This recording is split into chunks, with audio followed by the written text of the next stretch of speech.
하나님 말씀을 보겠습니다. 누가복음 2장 41절부터 52절입니다. 그의 부모가 해마다 유월절이 되면 예루살렘으로 가더니 예수께서 12살 되었을 때에 그들이 이 절기의 관례를 따라 올라갔다가 그 날들을 마치고 돌아갈 때에 아기 예수는 예루살렘에 머무셨더라. 그 부모는 이를 알지 못하고 동행 중에 있는 줄로 생각하고 하룻길을 간 후 친족과 아는 자 중에서 찾되 만나지 못하며 찾으면서 예루살렘에 돌아갔더니 사흘 후에 성전에서 만난 적 그가 선생들 중에 앉으사 그들에게 묻기도 하시며 듣기도 하시며 묻기도 하시니 듣는 자가 다 그 지혜와 대답을 놀랍게 여기더라. 그의 부모가 보고 놀라며 그의 어머니는 이르되 아이야 어찌하여 우리에게 이렇게 하였느냐 보라 내 아버지와 내가 근심하여 너를 찾았노라. 예수께서 이르시되 어찌하여 나를 찾으셨나이까 내가 내 아버지 집에 있어야 될 줄을 알지 못하셨나이까 하시니 그 부모가 그가 하신 말씀을 깨닫지 못하더라. 예수께서 함께 내려가사 나사렛에 이르러 순종하여 받드시더라. 그 어머니는 이 모든 말을 마음에 두니라. 예수는 지혜와 키가 자라가며 하나님과 사람에게 더욱 사랑스러워 가시더라. 아멘. 몇 년 전에 경청이라는 책이 베스트셀러가 된 적이 있습니다. 이 책에 보면 경청의 청자를 한문으로 풀이를 해 놓은 것을 읽어보았습니다. 이 한문으로 이 청자를 임금 왕자도 거기 있고 귀이자도 같이 있고 그 옆에 열십자와 눈목자가 있고 그리고 날일자와 마음심자가 있습니다. 이것을 종합해서 풀어보면 누구의 말을 듣는다는 것은 왕이 귀를 열어 듣는 것처럼 10개의 눈과 한 마음으로 그 사람의 말을 집중한다라는 뜻을 가지고 있습니다. 다시 말하면요, 이 경청이라는 말의 청자를 한문으로 풀이를 하면서 그곳에서 결론적으로 경청이 뭐냐 하는 것을 말해주고 있는데 10개의 눈과 한 마음으로 말하는 그 사람의 말을 집중해서 듣는 것이다 이렇게 말했다는 것입니다.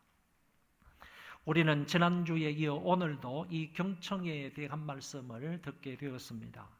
말씀을 경청함으로 예수님의 경청을 이 시간 배울 수 있기를 바랍니다. 대부분의 유대인들은 유월절, 오순절 그리고 장막절에 예루살렘을 방문해서 그곳에서 절기를 보내게 됩니다. 모세의 율법에는 이 행사에 남자들만 참석하는 것으로 되어 있지만 유대 랍비였던 힐렐은 여자들도 이 축제에 참석할 수 있다라고 했습니다. 그러므로 그 이후에 대부분의 남녀가 바로 함께 이 절기에 참여해서 절기를 보낸다 하는 점을 알 수 있습니다. 오늘 성경에 예수님의 부모가 해마다 이 유월절을 지키기 위하여 예루살렘으로 갔다는 표현이 나오는데 이 말씀을 통해서 알 수 있는 것은 부모도 경건하게 신앙생활을 잘했다 하는 점을 알게 되고 뿐만 아니라 함께 갔던 예수님도 한 유대인으로서 교육과 신앙 지도를 잘 받았음을 암시해 주는 말씀으로 이해할 수 있는 것입니다. 그래서 당시 많은 유대인들이 말씀에서 벗어나서 타락하고 위선된 그런 삶을 살았는데 그 가운데 예수님의 가족들은 그래도 율법의 의식들과 절기들을 소중히 여기며 그것에 맞추어 경건하게 살았다 하는 점을 알 수 있습니다. 예수님이 12살 되던 해의 유월절과 이어지는 무교절 절기도 다 마친 것 같습니다. 우리가 아는 것처럼 유월절은 1월 14일 하루 동안 지키는 절기이고 이어서 15일부터 21일까지 일주일 동안 무교절을 지키게 됩니다. 그래서 이 무교절은 유월절 다음 날에 이루어지기 때문에 유월절과 무교절은 그냥 통속적으로 같이 행해지는 그런 절기라고 말할 수 있습니다. 처음부터 끝까지 다 참석을 해야 하지만 다 참석하는 사람은 많지 않았고 적어도 처음 2, 3일 정도는 거의 모든 유대인들이 참석했다고 봅니다.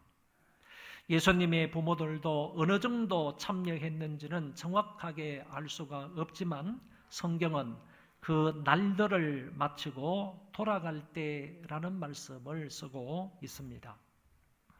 예루살렘에 며칠 동안 계셨는지는 모르지만 절기를 보내고 예수님의 부모들은 이제 갈릴리를 향하여서 떠났던 것 같습니다. 예루살렘을 떠나 갈릴리로 하룻길을 갔습니다. 그 당시 유월절에 모이는 사람들은 대단히 많았다고 기록은 하고 있습니다.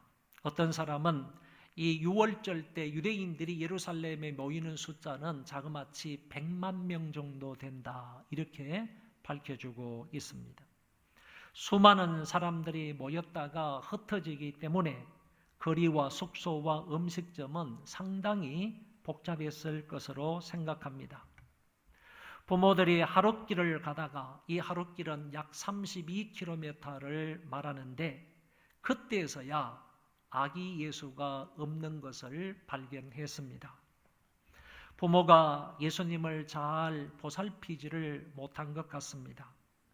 예수님은 예루살렘을 떠나지 않고 그 예루살렘에 머물고 계셨습니다. 그러나 부모는 당연히 함께 있는 줄로 생각을 했습니다. 당연히 함께 동행하는 것으로 생각하며 하룻길을 간 것입니다.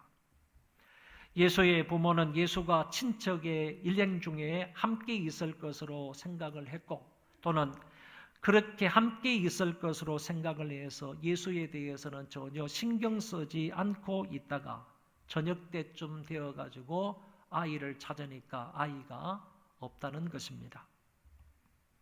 한편 예수님은 그의 부모들이 찾고 있을 그 시간에 성전에서 최고 석학들과 함께 하나님 나라의 일과 하나님 말씀, 즉 율법에 관하여서 많은 이야기를 나누고 계셨습니다. 부모들은 아들이 없어진 줄 알고 예루살렘으로 돌아오면서 친족들과 아는 자들 중에서 예수를 찾았지만 찾지를 못했습니다. 그러다가 예루살렘까지 돌아오게 된 것입니다. 45절에 찾으면서라는 단어가 나오는데 이 말은 요셉과 마리아가 예루살렘으로 되돌아오면서 줄곧 계속해서 한 번도 다른 데 관심 갖지 아니하고 계속해서 예수의 행방을 수소문했다라는 뜻입니다. 부모들은 다급한 마음으로 하루 종일 아들 예수를 찾고 찾으며 예루살렘까지 내려온 것입니다. 사흘 후에야 그 부모가 예수님이 성전에 계신 것을 알았습니다. 그런데 예수는 그곳에서 누구와 무엇을 하고 계셨습니까? 성경에는 이렇게 밝혀주고 있습니다. 사흘 후에 성전에서 만난 자 그가 선생들 중에 앉으사 그들에게 듣기도 하시며 묻기도 하시니 듣는 자가 다 그 지혜와 대답을 놀랍게 여기더라. 예수님은 성전에서 유대교의 선생들과 함께 앉아서 무엇인가 듣기도 하고 그리고 묻기도 했다고 했습니다. 이곳은 성전의 어디를 말할까요? 탈무드에 보면 성전 안에는 세 뜰이 있는데 이방인의 뜰이 있고 뿐만 아니라 유대인들의 뜰이 있고 그리고 제일 안쪽으로 들어가면 안뜰이 하나 더 있다고 합니다. 이방인의 뜰에도 회당이 하나 세워져 있고 이스라엘 사람들의 뜰에도 회당이 하나 세워져 있고 그리고 동남부 북쪽에 있는 그 안뜰에도 회당이 역시 하나 세워져 있는 것입니다. 이 세 개의 회당 중 랍비들은 비록 바로 이 안뜰에 있는 동남부 부분에 있는 안뜰의 회당에서 사람들에게 율법을 강론하고 또 질문을 받고 대답을 하기도 했다고 합니다. 여러분, 그렇다면 예수님도 바로 이곳에서 동남부에 있는 그 안뜰에 있는 회당에서 선생님들과 함께 율법에 대하여 토론을 했다고 봅니다. 여기서 잠시 생각해 보실 것은, 그러면 예수님이 부모들과 헤어지고 난 이후에 지금까지 몇 시간 동안, 며칠 동안 이곳에 머물고 계시다는 것입니까? 사흘 후에 그 부모가 예루살렘에 내려와서 예수님이 그 성전에 있다는 것, 그 회당에 있다는 것을 알게 되었다고 한다면, 그러면 그동안 혼자서 이 예수님은 누구와 무엇을 하고 계셨을까? 아니면 그때부터 시작해서 이 부모가 찾아왔을 그때까지 장장 2, 3일 동안이나 계속해서 예수님은 그 선생들과 함께 율법의 말씀을 주고받으면서 생활해 오셨겠는가? 이런 점들을 한번 좀 생각해 보시면 좋겠습니다. 아무튼 예수님은 장시간 동안 율법 교사들과 함께 있으면서 그들의 말씀을 경청을 했고 또 자기가 질문할 것을 질문을 했다라고 말할 수 있습니다. 그리고 여기에 나오는 선생들은 누구를 말할까요? 당시 생존에 있었던 저명한 율법학자들의 이름이 나와 있습니다. 우리가 잘 아는 힐렐, 샴마이, 그리고 가말리엘, 요나다, 시므온, 니고데모, 이런 사람들이 당대에 아주 유명했던 그런 율법학자들이라고 봅니다. 추측해 보건대 이러한 유명한 학자들의 전부는 아니더라도 그중 적어도 한두 명 정도는 예수님과 함께 깊이 토론하고 있었다라고 볼 수 있는 것입니다. 외경에 보면, 성경은 아닙니다. 외경 도마 복음서라는 것이 있는데 거기에 보면 이때 예수님께서 어떤 문제를 가지고 그 선생들과 함께 토론을 했느냐라는 것을 밝혀주고 있는데, 예수님께서 율법과 선지자들의 난제, 어려운 문제들에 관하여서 율법 교사들과 토론을 했을 것이다, 이렇게 보았습니다. 또 어려운 질문을 제기함으로 인하여서 거기에 대한 답도 듣기도 했고요. 심지어는 천문학에 관해서 토론을 하고 의학에 관해서 토론도 하고 물리학이나 철학 등등에 관하여서도 토론을 했다라는 점을 거기 도마 복음서에서는 적고 있다라는 것입니다.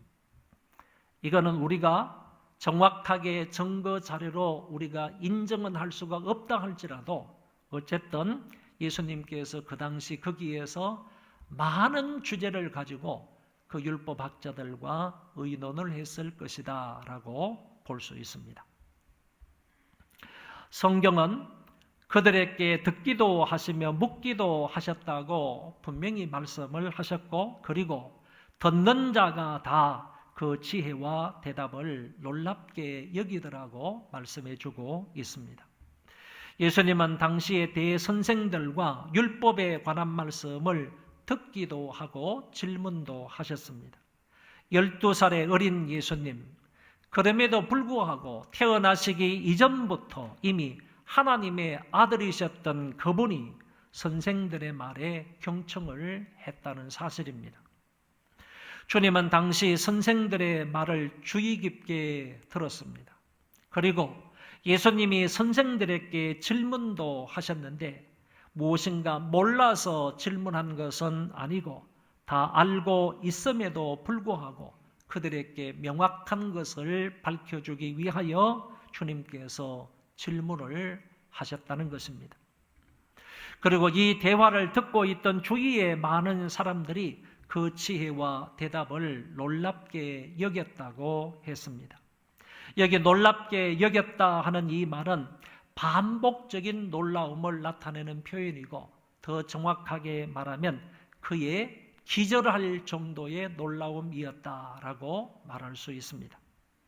정 예수님이 선생들과 주고받는 이야기를 듣고 있던 사람들이 계속 반복해서 매우 크게 놀라는데, 그 듣는 사람들이 기절할 정도로 매우 쇼킹한 놀라운 이야기였다라는 얘기입니다. 이 놀라움은 어린 소년의 입에서 겉으로 영특한 이야기가 나왔다는 것 때문이 아니고, 그 입에서 나오는 모든 지혜의 말씀과 질문이 하나님으로 말미암아 온 하나님의 지혜였기 때문이라는 것입니다. 예수님이 비록 12살 어린 소년이지만 그분은 곧 하나님이시므로 예수님의 답변은 곧 하나님의 지혜였던 것입니다. 예수님 안에서 하나님께 속한 모든 신령한 지혜와 지식의 보화가 감추어 있기 때문입니다. 예수님은 태어나실 때부터 신성과 인성을 온전히 가지고 태어나신 분이다 하는 점입니다. 그분이 지금 선생들의 말을 듣고 대답도 하는 것을 보고 모두가 기절할 정도로 놀랬다고 성경은 표현합니다. 요셉과 마리아가 드디어 성전에서 예수님을 발견하고 예수님을 찾았습니다. 놀란 가슴을 쓸어내리며 마리아가 이렇게 말합니다. 아이야, 어찌하여 우리에게 이렇게 하였느냐? 보라, 내 아버지와 내가 근심하여 너를 찾았노라. 누가는 예수의 부모가 예수를 발견했을 때 느꼈던 그런 감정을 생생하게 묘사해 줍니다. 그들이 처음 가졌던 감정은 놀라움이었습니다. 불과 12세에 불과한 소년이 당대의 석학들과 당당하게 토론하는 장면은 그들에게도 분명 놀라움으로 다가왔다는 것입니다. 물론 그들은 예수의 탄생에 얽힌 신비로운 일들이나 차츰 성장을 하면서 보여준 특별한 그런 지혜와 인격에 대해 남다른 경험을 한 바가 있었을 것입니다. 그러나 그들 역시 경험한 바 계시에 대한 이해의 한계를 분명히 드러낼 수밖에 없는 한 인간이었기 때문에 예수님의 신분이나 사역의 본질적 의의를 정확하게 깨닫지는 못하였던 것입니다. 이어서 마리아가 예수께 책망조로 탓한 사실도 바로 이런 맥락에서 이해할 수 있습니다. 마리아는 어디까지나 잃어버린 아들로 인해 노심초사했던 어머니로서의 걱정에 사로잡힌 나머지 속상한 감정을 표현을 했던 것입니다. 그러나 이어지는 예수의 대답은 그 부모로 하여금 예수님의 신분에 대해 다시 한번 깊이 숙고해 보게 하였을 것입니다. 예수께서 이르시되 어찌하여 나를 찾으셨나이까? 어머니가 아버지가 그토록 찾아 헤매다가 3일 만에 만나서 당신을 찾았다고 이렇게 기뻐하고 염려하면서 찾아왔는데, 그때 그 부모님을 향해서 예수라는 어린아이가 이렇게 말한 겁니다. 어찌하여 나를 찾으셨습니까? 그러면서 내가 내 아버지 집에 있어야 될 줄을 알지 못하셨나이까 하시니, 그 부모가 그게 무슨 말씀인지를 전혀 깨닫지를 못했다라고 성경은 말씀하고 있습니다. 여러분, 어찌하여 나를 찾으셨나이까 하는 이 말씀이 예수님께서 성경에 최초로 한 말씀으로 기록되어져 있습니다.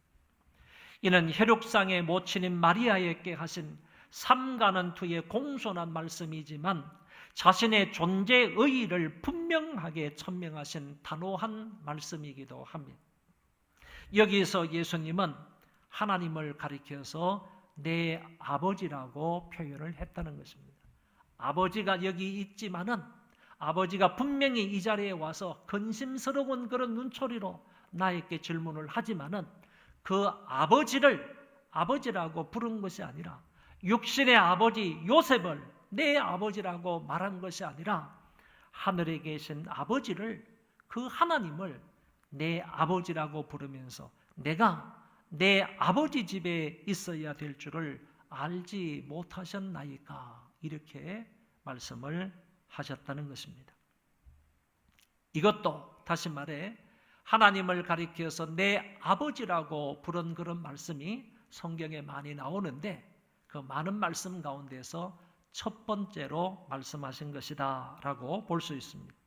이 말씀은 한마디로 말해서 예수님이 자기 자신은 신성을 가지고 있는 존재이다 하는 점을 드러내 보인 말씀입니다. 예수님은 육신의 부모 밑에서 온 것이 아니라 영원 전부터 계신 분이고 이 땅에 태어나기 전에 이미 하나님으로 존재하여 계셨던 분임을 시사해 주는 말씀입니다. 그리고 여기에 내 아버지의 집이라는 말을 썼는데 이 집이라는 단어는 일이라는 말로도 번역할 수 있습니다. 그래서 어떤 영어 성경에서는 내가 내 아버지의 일에 열심을 내야 할 것을 모르셨나이까 이런 말로 번역한 것을 읽어볼 수 있습니다. 그러므로 이 구절을 이렇게 설명할 수 있는 것입니다. 예수님은 그의 전 생애를 하나님의 일을 실천해 나가면서 살았습니다. 그는 항상 하나님의 일이 있는 곳에 계셨습니다. 따라서 하나님의 일이 있는 곳이 그가 머물 자리이고 그가 머물 자리가 바로 아버지의 집이다 이런 얘기입니다.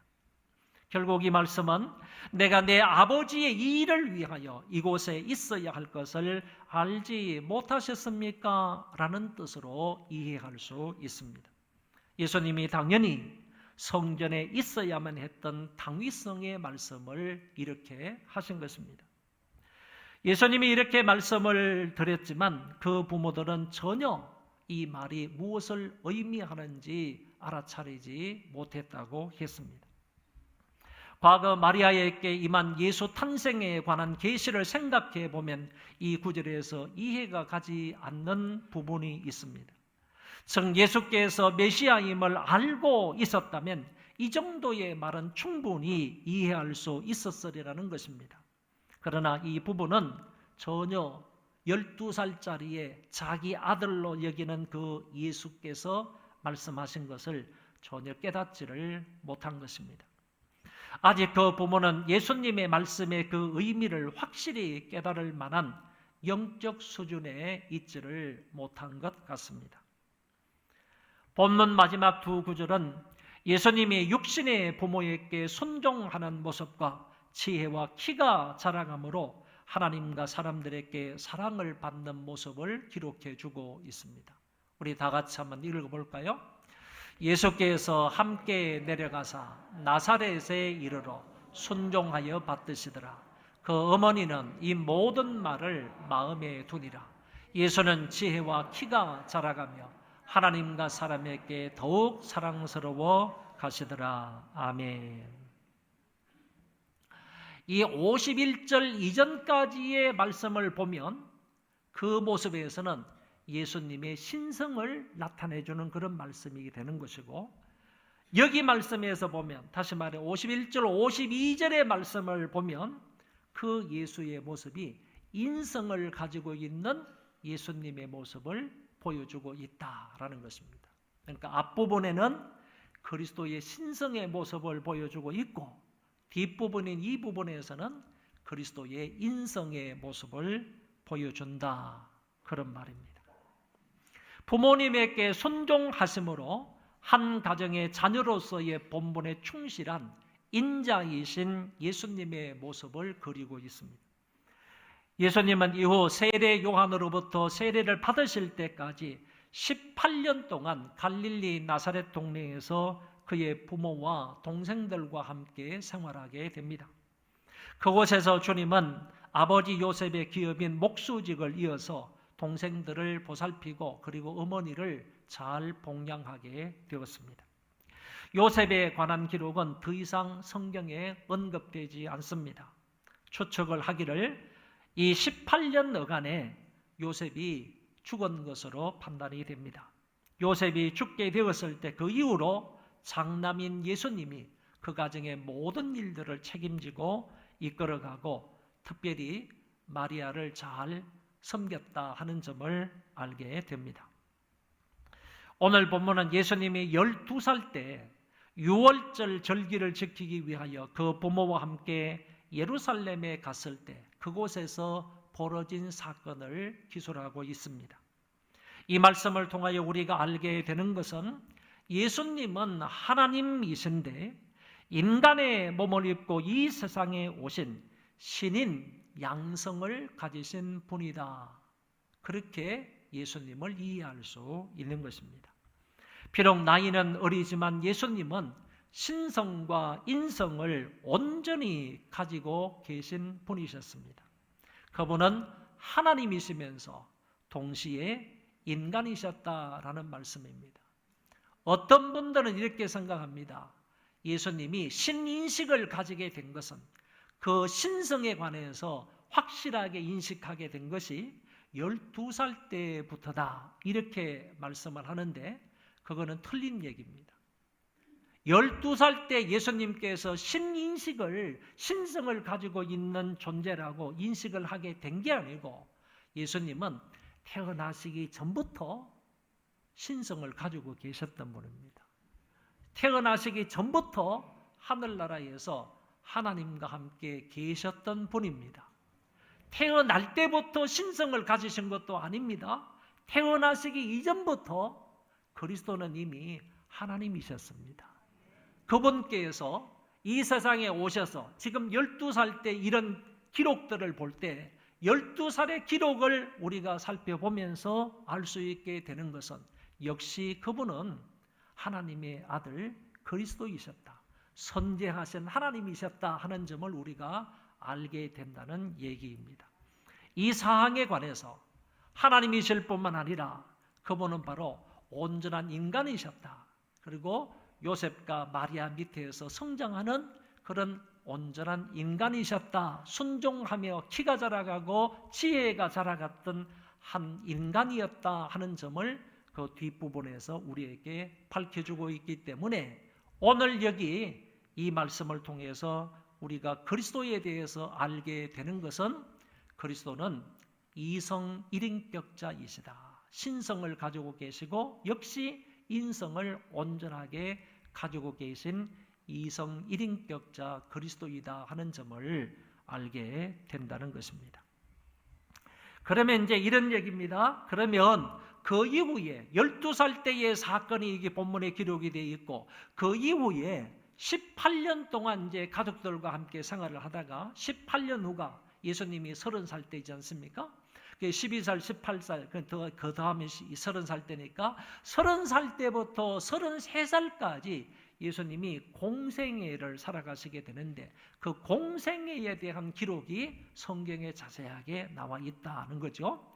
그 성경을 살펴볼 때 예수님은 어떻게 살아가셨느냐라고 하면 하나님과 부단히 교통하면서 하나님께 부단히 기도를 드리면서요. 하나님의 음성을 들어서 생활을 하신다는 거예요. 하나님의 음성을 듣고 하나님과 교통하면서 그 말씀에 따라서 생활하시는 이런 부분을 보게 된다. 그런 얘기. 그리고 나서 예수님은 또 이 땅에 있으면서 기도를 하시고 뿐만 아니라 사람들의 목소리에도 경청을 하면서 그 사람들의 목소리를 들으시면서 경청하시면서 살아가시는 그런 모습을 우리는 보게 된다라는 얘기입니다. 그 부분에 관해서 조금 더 설명을 하면요. 예수님은 기도하기를 즐거워하셨습니다.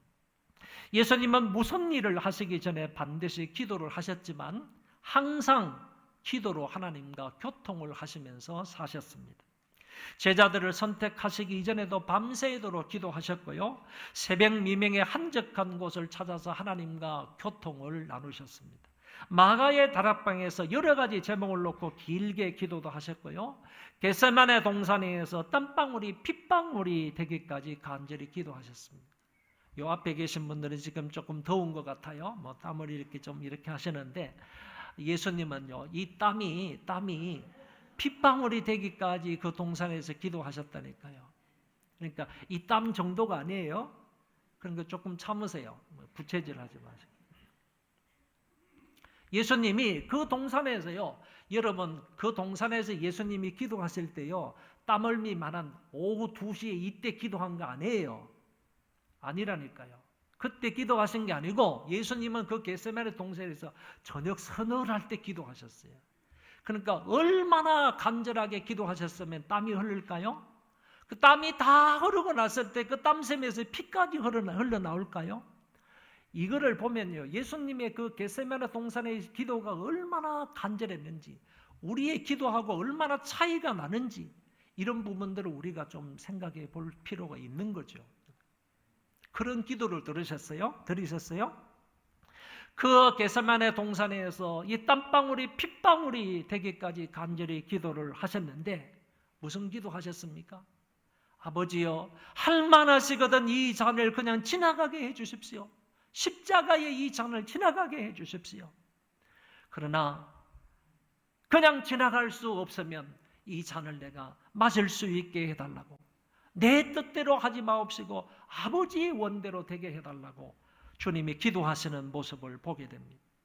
여기에서 우리가 알 수 있는 것은요, 주님이 기도를 하시면서 지금 아버지와 교통을 하고 있는 사이에서 아버지의 말씀을 경청했다는 사실을 우리가 알게 됩니다. 내가 이렇게 간절히 나의 상황을 하나님 앞에 아뢰지만은 아뢰면서도 하나님의 음성에 경청을 하셨다는 거예요. 예수님께서 하나님의 음성, 그 하나님의 말씀에 경청을 하면서 자기의 뜻을 포기하고 자기의 뜻을 죽이는 거예요. 내 원대로 마옵시고 아버지의 원대로 되기를 원합니다. 아버지께서 말씀하신 그대로 되기를 원합니다. 이렇게 자기의 뜻을 죽이고 자기의 뜻을 포기하며 아버지로부터 들은 그 음성에 순종하는 그런 모습을 볼 수가 있는 것입니다. 예수님은 기도를 통하여 하나님의 음성에 항상 귀를 기울이며 사셨습니다. 이것과 아울러 예수님은 사람들의 소리에도 귀를 기울여 들으시는 분입니다. 어느 날 예수님이 제자들과 함께 여리고성에 들렸다가 밖으로 나가시게 되었습니다. 그때 길가에 앉아있던 디메오의 아들 맹인 거지 바디메오가요, 예수님이 이곳을 지나가신다 하는 말을 듣게 되었습니다. 그래서 그 사람이 예수님을 향하여서 소리를 질렀습니다. 다윗의 자손 예수여, 나를 불쌍히 여기소서. 주위에 있던 많은 사람들이 그 말을 가로막으면서 시끄럽다, 잠잠해라, 조용히 해라, 이렇게 말을 합니다. 그러나 그 거지 바디메오는 점점 더 큰 소리로 부르짖습니다. 다윗의 자손이여, 나를 불쌍히 여기소서. 그때 주님께서 그 절규하는 그 소리를 들으셨습니다. 그 간청하는 소리를 들었습니다. 물론 주님은 바디메오가 길거리에 앉아 있는 것 다 아실 겁니다. 그리고 어떤 상태로 누워 있는지, 어떤 상태로 무엇을 하는지 이런 사실도 주님은 다 알고 계셨을 겁니다. 그렇지만은 계속 부르짖는 그 소리, 아무도 반응하지 않았지만은, 아무도 주의하고 관심을 갖지 않았지만은 우리 주님께서 그 거지며 소경이었던 그 바디메오가 부르짖는 소리에 귀를 기울인 것입니다. 경청을 했던 겁니다. 그래서 그 소리를 들으시고 그를 부르라고 했습니다. 맹인은 주님이 나를 부른다는 그 소리에 겉옷을 버리고요, 그리고 뛰어 일어나서 예수님께 왔다고 그랬습니다. 맹인이 어떻게 뛰어서 예수님께 왔는지는 정말 상상이 안 갑니다. 맹인이 뛰어서, 그 자리에 일어나서 뛰어서 예수님께 달려왔다고 했습니다. 앞을 보지 못하는 그 사람이 어떻게 일어나서 뛰어서 주님에게 왔는지 확인할 수는 없지만은, 뛰어서 주님에게 왔을 때 예수님께서 내게 무엇을 하여 주기를 원하느냐라고 물으니까 이 맹인이 선생님이여, 보기를 원하나이다. 한 맺힌 그 자기 소원의 기도를 예수님께 아뢰는 겁니다. 예수님이 가라, 내 믿음이 너를 구원하였느니라 하시자 즉시로 그가 보게 되어 예수를 길에서 따랐다. 할렐루야. 그러면 오늘 여기 본문이 나와 있는 마가복음 10장의 이 말씀의 중심 내용은 뭐냐? 오늘 우리에게 어떤 메시지를 주고 있느냐라는 것입니다. 그것은요, 자신의 처지가 어떠하든지 간에 어떤 모습이든지 간에 그런 모습으로 주님 앞에 나오기만 하면요, 주님께서 그 사람을 불쌍히 여겨주신다는 거예요.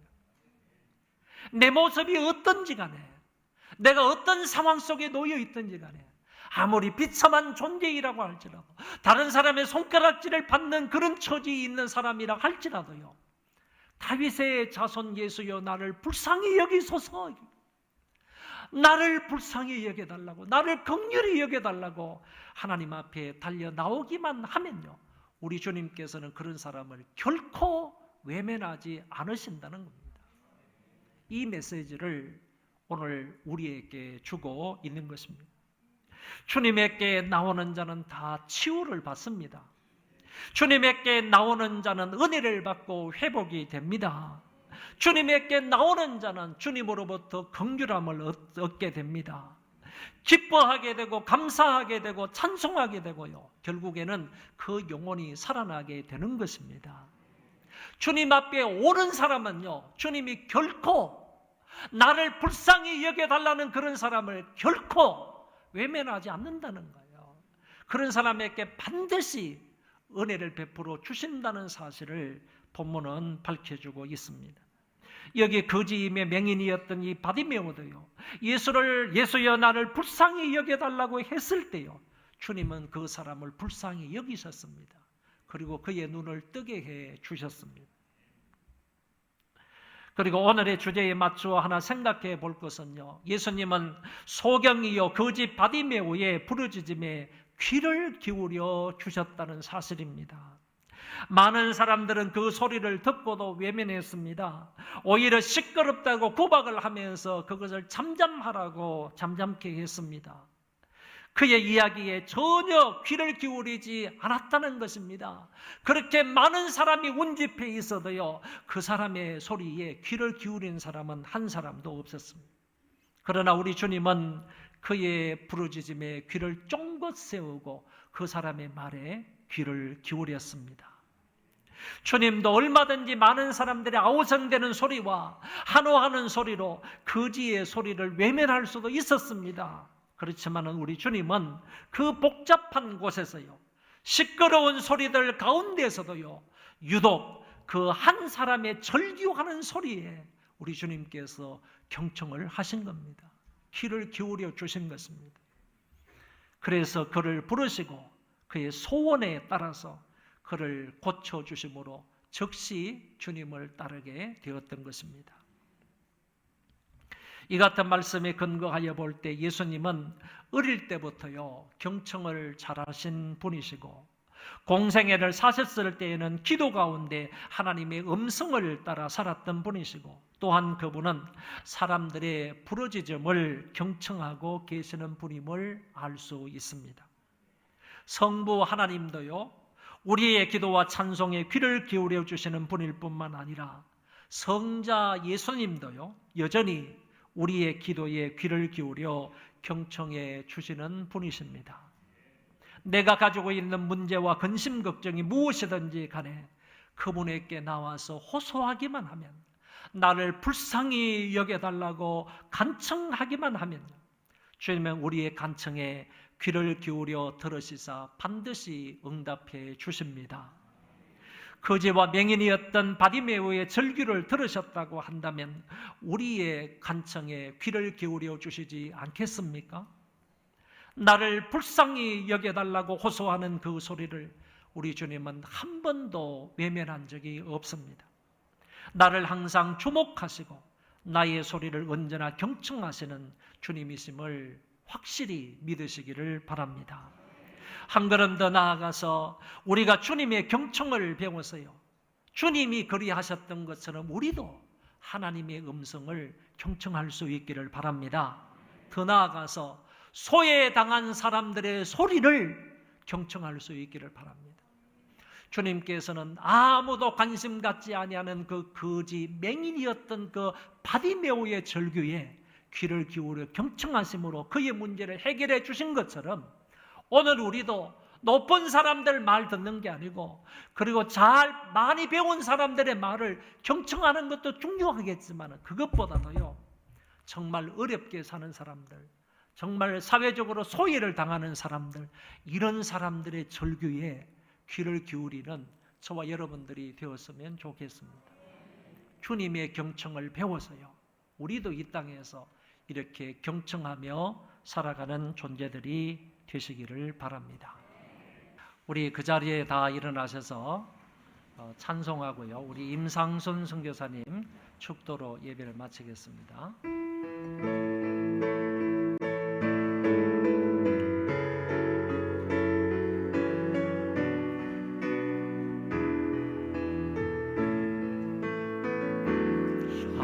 하나님의 사랑을 사모하는 자, 하나님의 평안을 바라보는 자, 너의 모든 것 창조하신 우리 주님이 너를 얼마나 사랑하시는지 하나님께 찬양과 경배하는 자, 하나님의 선하심을 닮아가는 자, 너의 모든 것 창조하신 우리 주님이 너를 자녀 삼으셨네. 하나님 사랑의 눈으로 너를 어느 때나 알아보시고, 하나님인 자 함께로서 언제나 너의 이웃이시네. 어두움에 밝은 빛을 비춰주시고, 너의 작은 신음에도 응답하시니 어느 곳에 있든지 주를 향하고 주만 바라볼지라. 주만